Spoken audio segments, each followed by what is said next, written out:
Hello everyone, तो आज हम लोग देखेंगे प्रैक्टिस सेट नंबर 3। ठीक है, इसके पहले ऑलरेडी मैंने आपको 2 प्रैक्टिस सेट करवा दिए हैं। यहाँ पर लिंक आ रही होगी यूपी SSSC पेट का जो आपका एग्जाम होने वाला है, उसके लिए मैं लगातार आपको प्रैक्टिस सेट करा रहा हूँ। इस प्रैक्टिस सेट में मैं टोटल आपके 60 मार्क्स से जितने क्वेश्चन बन सकते हैं उतना मैं कवर करने वाला हूँ। बाकी पैसेज के लिए मैं मैराथन वीडियो लेकर आऊँगा। ठीक है, तो 60 मार्क्स में जितने भी क्वेश्चन आपके कवर हो सकते हैं सब कुछ हम लोग देखने वाले हैं। ठीक है, जिसमें हिस्ट्री, ज्योग्राफी और साइंस और करंट अफेयर आप और रीजनिंग से जो 1-2-4 जो इंपॉर्टेंट क्वेश्चन सब कुछ हम लोग देखेंगे।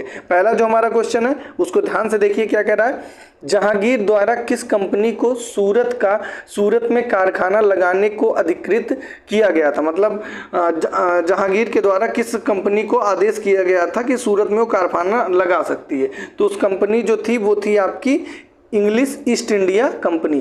तो जहांगीर ने किस कंपनी को आदेश दिया था? इंग्लिश ईस्ट इंडिया कंपनी को कारखाना लगाने का आदेश दिया था। अच्छा, ये आदेश कब दिया गया था? ये दिया गया था 1613 में। 1613 में जहांगीर के द्वारा ईस्ट इंडिया कंपनी को कारखाना लगाने का आदेश दिया गया था। ठीक है ना, सूरत में। आई थिंक समझ गए होंगे। चलिए नेक्स्ट क्वेश्चन की बात करें। नेक्स्ट क्वेश्चन आपसे है, क्या है? पृथ्वीराज चौहान के विरुद्ध में मोहम्मद गोरी के आक्रमण के समय कन्नौज पर निम्नलिखित में से किस वंश का शासन था? तो किस वंश का शासन था? तो ये था आपका गढ़वाल वंश का शासन। ठीक है, किसका था? गढ़वाल। और गढ़वाल वंश का जो राजा था वो कौन था? तो वो था आपका, आपने सुना भी होगा कि राजा जयचंद। कौन था? जयचंद। यही जाके मोहम्मद गोरी से मिल गया था, जिसकी वजह से पृथ्वीराज चौहान की हार हुई थी। ठीक है, तो इससे रिलेटेड और मैं आपको कुछ बातें बता दे रहा हूँ। देखिए, पृथ्वीराज चौहान के विरुद्ध में मोहम्मद गोरी के आक्रमण के समय कन्नौज पर गढ़वाल वंश का शासन था। किसका शासन था? गढ़वाल वंश का। और जयचंद जो कि मैंने आपको बताया, इसका जो कार्यकाल था वो था 1170 से 1194 तक इसका शासन था। और ये गढ़वाल वंश का अंतिम शासक था। कौन? जयचंद। मैंने आपको पहले भी बताया। ठीक है ना। और इसी के समय, जयचंद के समय ही आपका दिल्ली और कन्नौज पर किसका शासन था? पृथ्वीराज चौहान का शासन था। ठीक है ना। ओके, चलिए नेक्स्ट क्वेश्चन की बात करते हैं। नेक्स्ट क्वेश्चन क्या है आपका? गुप्त स्वर्ण मुद्रा को कहा जाता था। तो गुप्त स्वर्ण मुद्रा को क्या कहा जाता था? तो इसका जो करेक्ट आंसर होगा वो क्या कहा जाता था? दिनार कहा जाता था। गुप्त स्वर्ण मुद्रा को क्या बोला जाता था? दिनार। ठीक है, तो तीसरे का बी हो जाएगा। ठीक है। अच्छा, गुप्त शासकों का युग सिक्कों के इतिहास में स्वर्ण युग माना जाता है ना। तो जो सिक्कों का इतिहास था वो उसमें जो आपका गुप्त वंश था वो स्वर्ण युग की तरह जाना जाता है। ठीक है ना। इस युग में बड़ी संख्या में आपके सोने के सिक्के जारी किए गए। किस युग में? गुप्त वंश में। ठीक है ना। तो आई थिंक आप समझ गए होंगे। चलिए नेक्स्ट क्वेश्चन क्या है? नेक्स्ट क्वेश्चन है आपका, जैन धर्म में संलेखना से तात्पर्य है। तो जैन धर्म में संलेखना से तात्पर्य किसका है? तो जैन धर्म में जो आपका संलेखना से तात्पर्य है वो है आपका उपवास द्वारा प्राण त्याग। उपवास द्वारा जो प्राण त्याग की घटना होती है उसे क्या बोला जाता है? संलेखना। किसमें बोला जाता है? जैन धर्म में। आई थिंक पूरी बातें आप समझ पाए होंगे। ठीक है ना। चलिए नेक्स्ट क्वेश्चन। अगला है आपको, भारतीय पुरातत्व का जनक किसे कहा जाता है? तो भारतीय पुरातत्व का जनक, ये मैंने आप जब सिंधु घाटी सभ्यता वाला पूरा मैराथन वीडियो कराया हूँ। मैं मतलब जैसे आपका जो सिलेबस है पेट का, उसमें जैसे पहले आपका हिस्ट्री में आपका जो चैप्टर दिया है वो सिंधु घाटी सभ्यता, तो सिंधु घाटी सभ्यता का मैं पूरा मैराथन वीडियो करा दिया हूँ। उसकी आपको लिंक प्लेलिस्ट मिल जाएगी पेट मैराथन के नाम से, उसको जरूर देख लीजिएगा या कमेंट करिएगा, मैं आपको दे दूंगा वहाँ पर। ठीक है ना।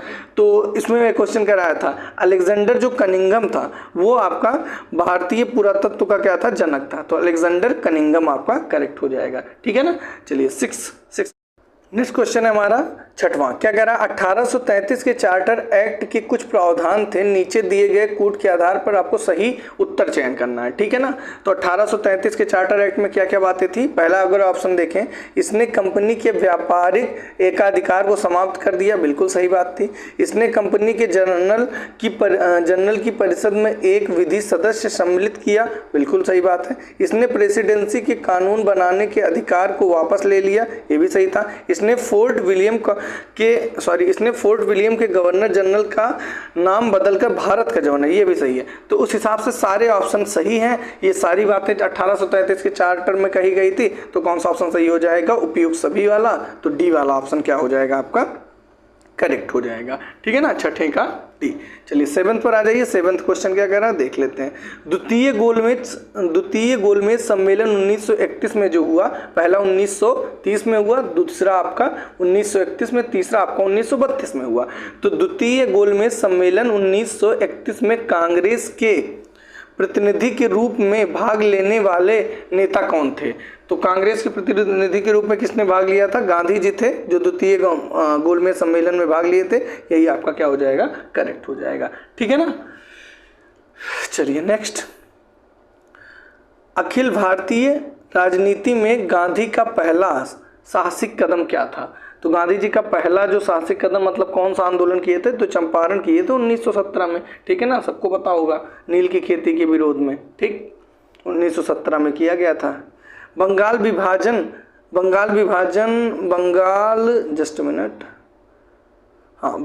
का विभाजन करने वाला गवर्नर जनरल कौन था? तो ये पूछा जा रहा है। तो कौन थी किया था बंगाल का विभाजन? तो ये किया था कर्जन ने किया था। कब किया था? 16 अक्टूबर 1905 को बंगाल का विभाजन किया गया। ठीक है ना। और 20 जुलाई 1905 को बंगाल विभाजन का निर्णय अंग्रेजी सरकार द्वारा लिया गया था। ठीक है ना, मतलब लिया कब गया था? जुलाई में, लेकिन मेन आपको यही याद करना है 16 अक्टूबर 1905। ठीक है ना। चलिए नेक्स्ट, क्या कह रहा है? 1857 में किसने इलाहाबाद को आपातकालीन मुख्यालय बनाया? तो किसने बनाया था? ये बनाया था लॉर्ड कैनिंग ने। लॉर्ड कैनिंग ने जो था उसने क्या किया था? इलाहाबाद को आपातकालीन मुख्यालय बनाया था। ठीक है, लॉर्ड कैनिंग के द्वारा 1857 के विरोध के बाद ये काम किया गया था। ठीक है ना। अगला क्या कह रहा है? उच्च लवणता पाई जाती है किसमें? तो किसमें भाई मैक्सिमम आपका सॉल्ट पाया जाता है? तो ये तो उच्च लवणता पाई जाती है। क्वेश्चन कुछ ऐसा है। तो मृत सागर में, अच्छा, उच्चतम लवणता तो मृत सागर में तो पाया ही जाता है, और लाल सागर में तो ये तो एकदम नहीं होगा, ये भी नहीं होगा। और वान झील टर्की में तो उच्च लवणता आपकी अगर दोनों में किया जाए कंपेयर, इन दोनों में, तो सबसे ज़्यादा आपका वान झील टर्की में पाया जाता है। ठीक है, तो कौन सा ऑप्शन सही हो जाएगा? डी वाला आपका करेक्ट होगा। ठीक है। तो नदियों द्वारा निरंतर आपका लवण की आपूर्ति होते रहने में अंतर समुद्रों में, झीलों में लवणता की मात्रा बहुत अधिक होती है। तो वन यही आपका करेक्ट हो जाएगा। इसके कंपैरिजन में इसमें ज़्यादा होता है। ठीक है ना, डेड सी से भी ज़्यादा। ठीक, तो 11 का डी हो जाएगा। 12 पर आ जाओ, क्या कह रहा है? कितने क्वेश्चन आपको आ रहे थे इसमें से कमेंट करके जरूर बताइएगा। ठीक है। 12 क्या कह रहा है? इनमें से कौन सा सही नहीं है, ये बात आपसे पूछी जा रही है। तो कह रहा है जलवाष्प निचले वायुमंडल की अति परिवर्ती गैस है। ये तो बात सही है, तो ऑप्शन के हिसाब से ये गलत हो जाएगा। अधिकतम तापमान की मेखला विषुवत रेखा के सहारे पाई जाती है। अधिकतम तापमान की मेखला विषुवत रेखा के सहारे पाई जाती है। ये बात सही नहीं है। तो अगर सही नहीं है तो यही ऑप्शन आपका क्या हो जाएगा? करेक्ट हो जाएगा। ठीक है ना। तो 12 का आपका बी। ठीक, पृथ्वी पर अधिकतम तापमान विषुवत रेखा पर नहीं पाया जाता है। ठीक है ना, ऐसा नहीं होता। यहाँ पर लिख रहा है कि विषुवत रेखा पर पाया जाता है। ठीक है ना। तो इसी हिसाब से आपका ये वाला ऑप्शन क्या हो जाएगा? करेक्ट हो जाएगा। ठीक, अगला क्या कह रहा है? लवणीय जल में उगने वाले पौधों को क्या कहा जाता है? तो जो जल में उगते हैं उनको तो हाइड्रो बोला जाता है, और ज़ेरोफाइट बोलते हैं उनको जो मरुस्थल में उगते हैं। तो ज़ेरो तो इसमें है ही नहीं। और लवणोविद बोला है ना, तो लवणीय पौधे जो हो जाएंगे वो आपके किस में हो जाएंगे? ये आपका हेलोफाइट्स जो होते हैं ये आपका जल में वो उसमें हो जाएंगे। क्या कहते हैं? लवणीय जल में, वो सॉल्टी मतलब जो वाटर होगा उसमें उगने वाले होंगे। हाइड्रो मैंने आपको जल बता ही दिया। ठीक है ना। नेक्स्ट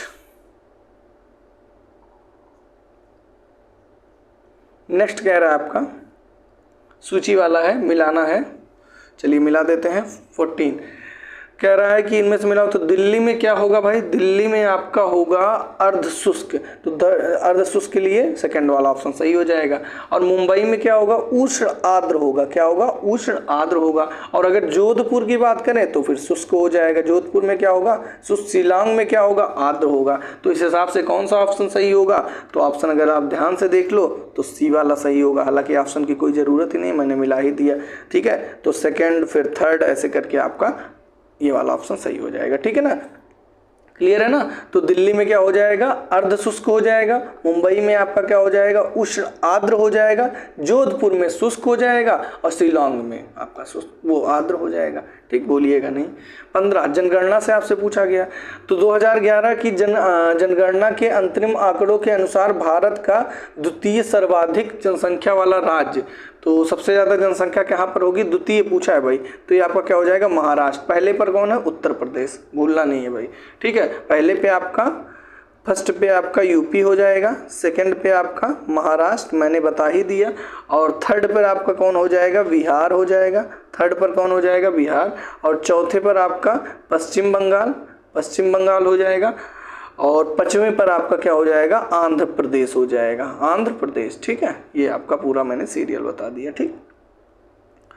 नेक्स्ट 16 पर आ जाओ। एंट्री पॉट व्यापार से तात्पर्य है, तो एंट्री पॉट व्यापार क्या होता है, ये आपका मेनली होता है निर्यात के लिए आयात की गई वस्तुएं, मतलब कोई चीज़ आपको निर्यात करना है, बेचना है, उसके लिए पहले आपको आयात करना पड़ रहा है, तो उसको क्या बोलते हैं, एंट्री पॉट व्यापार बोलते हैं, ठीक है ना। एंट्री पॉट जो ट्रेड होता है उसमें निर्यात के लिए आयात की गई वस्तुएं, ठीक है, मतलब पहले उसको मंगाते हैं उसके बाद बेचते हैं, ठीक है। 17 पे आ जाओ भाई, मिलान करने वाला है, तो आपका पूछा जा रहा है तेल शोधक कारखाना इधर लिखा हुआ है, और राज्य तो तटीपाका ये आपका कहाँ पर है, तो ये आपका आंध्र प्रदेश में है, ठीक है, भूलिएगा नहीं, तटीपाका आपका क्या हो जाएगा, आंध्र प्रदेश।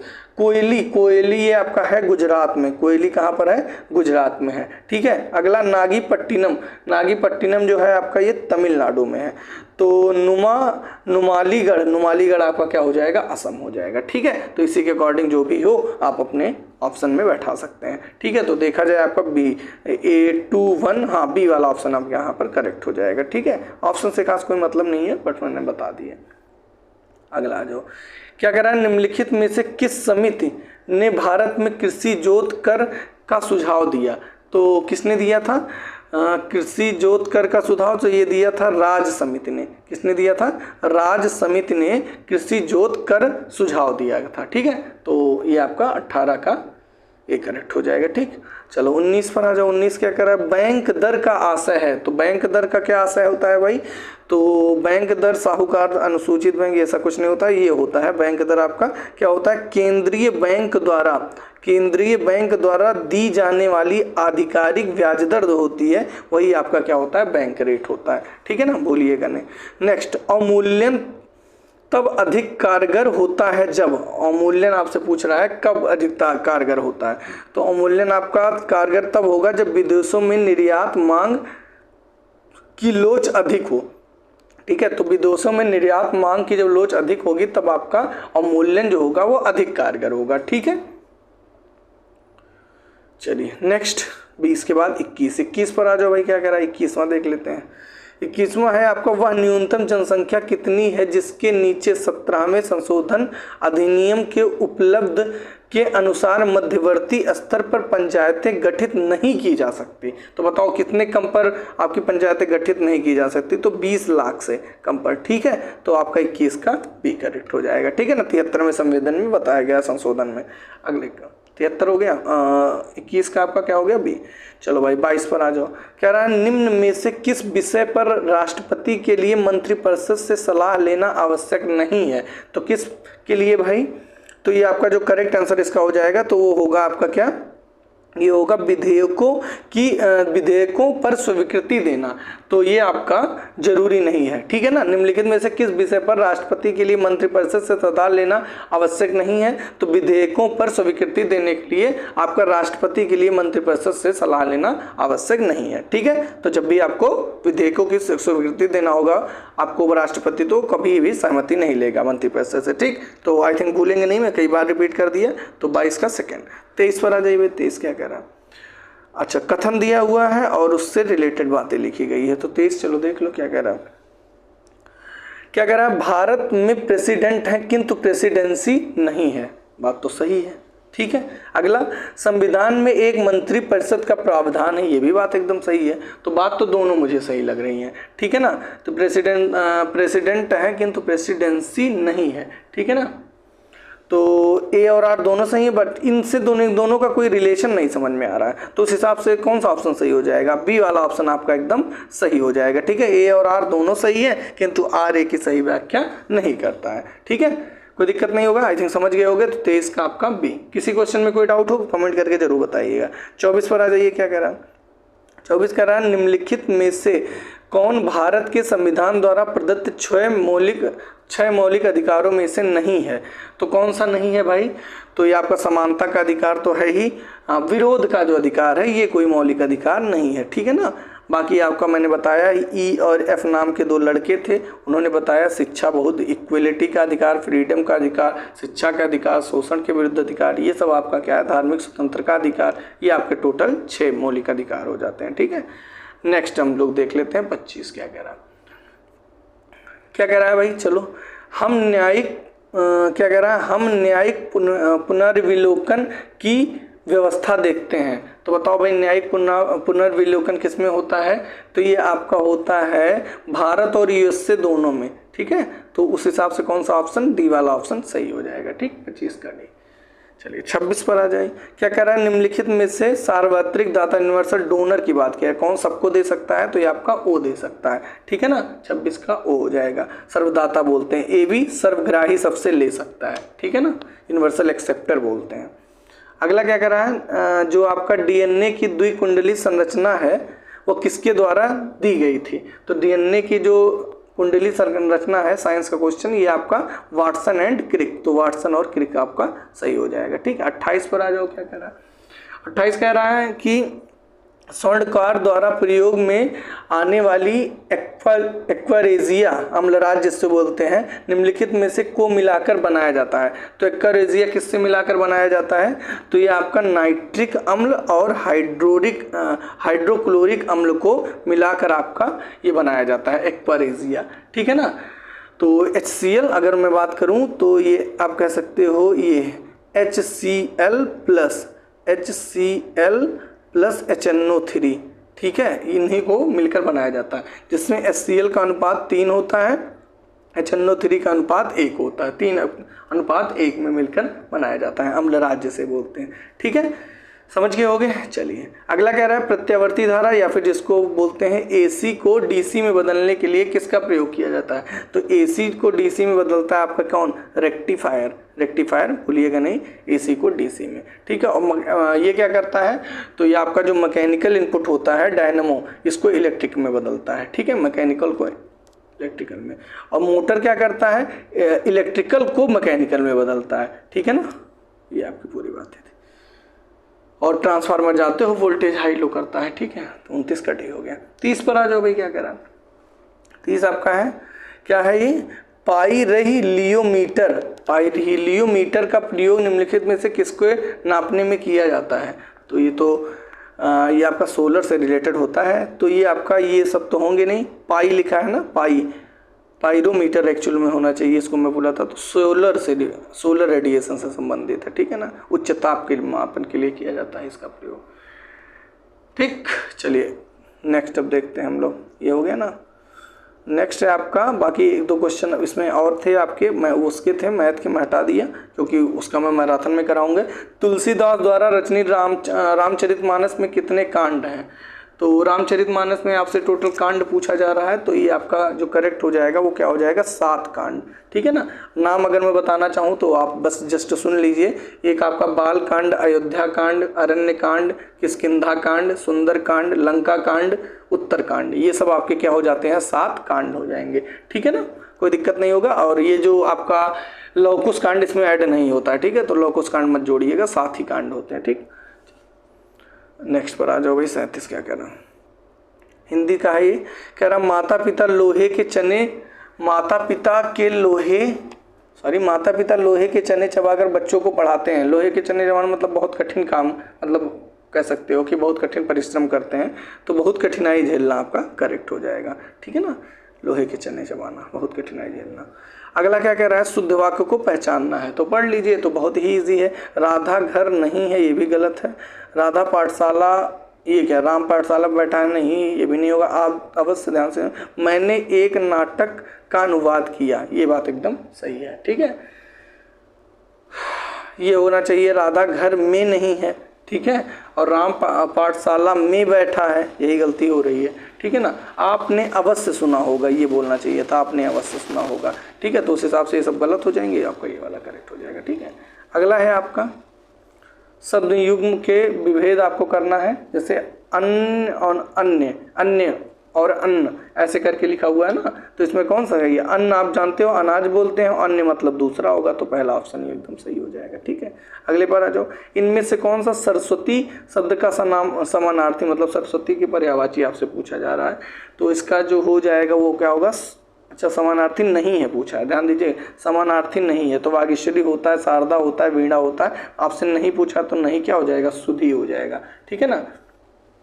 सुधी जो होता है ये आपका किसका पर्यायवाची होता है, पंडित का होता है, ठीक है। सुधी आपका पंडित का पर्यायवाची होता है, ठीक है। पंडित के अन्य पर्यायवाची शब्द आप कह सकते हो कि सुधी हो जाएगा, विद्वान हो जाएगा, कोविद हो जाएगा, क्या हो जाएगा, कोविद दा करके होता है, धीर हो जाएगा, विज्ञ हो जाएगा, विलक्षण हो जाएगा, आई थिंक सुने होंगे, कुछ ना कुछ याद रहेगा हमेशा। चलिए नेक्स्ट पर आ जाओ, क्या कह रहा है, नेक्स्ट कह रहा है विद्यालय में KG1 के प्रवेश आवेदनों की संख्या में तेजी से वृद्धि हो रही है, इसके परिणाम स्वरूप कई आवेदन अस्वीकार कर दिए जाते हैं, जिससे अभिभावकों में क्रोध उत्पन्न होता है। इसकी कार्यवाही क्या होगी, कार्यवाही चलो पढ़ लो क्या होगी, सूत्र वाला कर दूं, हाँ। चयन के मानदंडों का स्पष्ट रूप से उल्लेख किया जाना चाहिए, बात तो सही है, चयन के मानदंडों का विस्तृत रूप से उल्लेख करना चाहिए।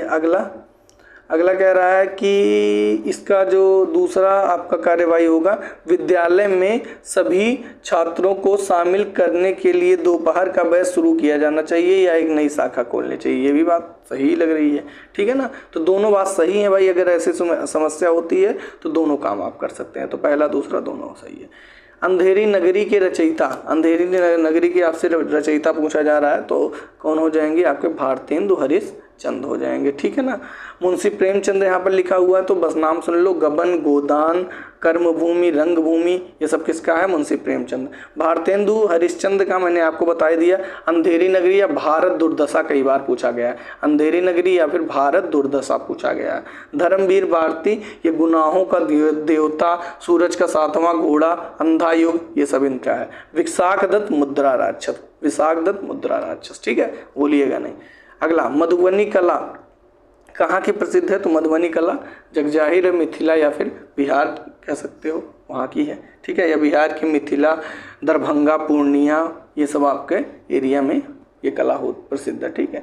इनमें से कौन सा ग्रीन हाउस गैस नहीं है आपसे पूछा जा रहा है, तो कौन सी ग्रीन हाउस गैस नहीं है, ये तो है, ये भी है, जलवाष्प है, नाइट्रस ऑक्साइड, ओजोन भी है, ये कार्बन मोनोडाइऑक्साइड जो है, मोनोऑक्साइड जो है, ये आपका ग्रीन हाउस गैस नहीं है, ठीक है ना, क्लियर। अच्छा, ग्रीन हाउस गैस का नाम अगर जो मैं बताना चाहूँ तो ये आपका हो जाता है क्या, सुन लीजिए बस, जलवाष्प हो जाता है, और आपका कार्बन डाइऑक्साइड मतलब CO2 हो जाता है, और आपका मीथेन हो जाता है, और आपका क्लोरोफ्लोरोकार्बन हो जाता है, और आपका नाइट्रस ऑक्साइड NO2 हो जाता है, और ओजोन हो जाता है, ठीक है ना। यही सब आपकी कह सकते हो ग्रीन हाउस गैसेस हैं। सर्वप्रथम पारिस्थितिकी तंत्र शब्द का प्रयोग किसने किया था, तो पारिस्थितिकी तंत्र शब्द का प्रयोग पूछा जा रहा है, किसने किया था, तो ये किया था A.G. टॉन्सले ने, ठीक है ना, EVS का क्वेश्चन है, तो 24 का पारिस्थितिकी तंत्र ये A.G. टॉन्सले, ठीक है, 54 का है। 55 पर आ जाओ, नेपाली भाषा मुख्य रूप से किस राज्य में बोली जाती है, तो नेपाली आपसे पूछा जा रहा है किस राज्य में बोली जाती है, तो सिक्किम में बोली जाती है, वहीं से सटा हुआ है, इन सबका तो सवाल ही नहीं उठता, सिक्किम में हो जाएगा, ठीक। नेक्स्ट आपका निम्नलिखित में से सर्वाधिक सीमाओं वाला देश, मतलब कौन से ऐसे देश है जिसकी मैक्सिमम सीमाएं लगती हैं अन्य देशों के साथ, तो ये चाइना है, इसी की सर्वाधिक सीमा लगती है। सर्वाधिक सीमाओं वाला देश आपका चाइना है, या 14 देशों के साथ आपका सीमा को जो है वो साझा करता है, ठीक है ना। नाम भी आपका उत्तरी कोरिया, रूस, Mongolia, Kyrgyzstan, Tajikistan, Afghanistan, Bharat, Pakistan, Nepal, Bhutan, Myanmar, Laos, Vietnam, यही सब है, लेकिन ये पूछा नहीं जाएगा, बस आपको चाइना याद कर लेना है, ठीक है ना। मृत्युदंड के मामले में क्षमा देने का अधिकार किसे है? तो एक ही को है, सबको पता है, किसको? महामहिम राष्ट्रपति को आप कह सकते हैं। और किस आर्टिकल के तहत है? तो आर्टिकल 72 के तहत है, ठीक है, क्षमादान की शक्ति। चलिए नेक्स्ट 58 क्या कह रहा है? मथुरा कला स्कूल कब अपने शिखर पर पहुंचा? तो मथुरा कला स्कूल कब अपने शिखर पर पहुंचा, ये पूछा जा रहा है। तो ये आपका पहुंचा था कुषाण काल में, तो भूलिएगा नहीं, मथुरा कला स्कूल आपका कुषाण काल से संबंधित है, ठीक है। नेक्स्ट, अप्रैल 2022 में डेफ कनेक्ट 2.0 का उद्घाटन कहाँ किया गया? तो डेफ कनेक्ट 2.0 ये पूछा गया है। इसका जो आयोजन किया गया था वो नई दिल्ली में। कहाँ किया गया था? डेफ कनेक्ट का नई दिल्ली में, ठीक है ना। अगला 60वें पर आ जाओ, क्या कह रहा है? किस देश में क्वाड पहल के तहत भारत का कोविड रोधी टीका कोवोवैक्स मिला? कोवोवैक्स मिला कहाँ पर? किस क्वाड पहल मिला था भाई? ये मिला था कोवोवैक्स ना, थाईलैंड हो जाएगा। कोवोवैक्स कहाँ से मिला था? थाईलैंड, ठीक है ना। चलिए नेक्स्ट, भूलिएगा नहीं, 61 पे आ जाओ। 61 क्या कह रहा है? किस राज्य में भारत के पहले शुद्ध हरित हाइड्रोजन संयंत्र की शुरुआत की गई थी? तो कहाँ की गई थी? असम में की गई थी, ठीक है ना। शुद्ध हरित हाइड्रोजन संयंत्र की शुरुआत असम में, ठीक। अगला नेक्स्ट है आपका सेमीकॉन इंडिया सम्मेलन 2022 का आयोजन कहाँ किया गया? तो सेमीकॉन इंडिया आयोजन ये आपका किया गया बेंगलुरु में। कहाँ पर किया गया? बेंगलुरु में, ठीक है। तो 62 का है। 63 पर आ जाइए, क्या कह रहा है? वैक्यूम आधारित सीवर सिस्टम लगाने वाला देश का पहला शहर कौन सा है? तो वैक्यूम आधारित सीवर सिस्टम ये लगाया था भाई आपका किसने? आगरा ने। किसने? आगरा ने, ठीक है, भूलिएगा नहीं, वैक्यूम आधारित सीवर सिस्टम आगरा, ठीक।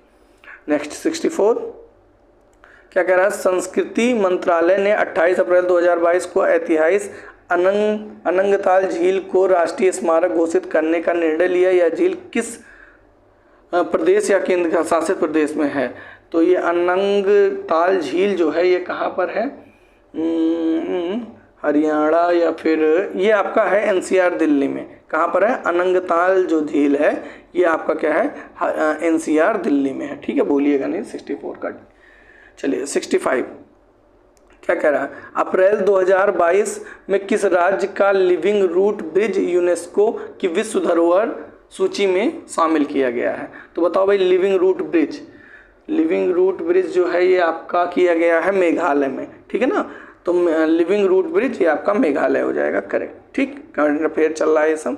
अगला अप्रैल 2022 में किस रेलवे मिशन ने मिशन 100% विद्युतीकरण पूरा किया है? किस रेलवे ने किया है भाई? तो ये किया है कोंकण रेलवे ने। किसने किया था? कोंकण रेलवे ने 100% विद्युतीकरण, ठीक है। 67 क्या कह रहा है?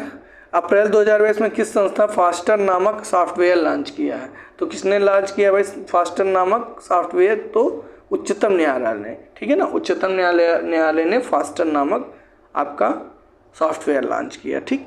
अगला क्या कह रहा है? अप्रैल 2022 में जारी QS वर्ल्ड यूनिवर्सिटी रैंकिंग में कौन शीर्ष स्थान पर है? तो QS वर्ल्ड यूनिवर्सिटी रैंकिंग में कौन शीर्ष स्थान पर है? तो इसका जो करेक्ट आंसर हो जाएगा वो हो जाएगा, पहला ही ऑप्शन होगा, इंस्टीट्यूट ऑफ टेक्नोलॉजी।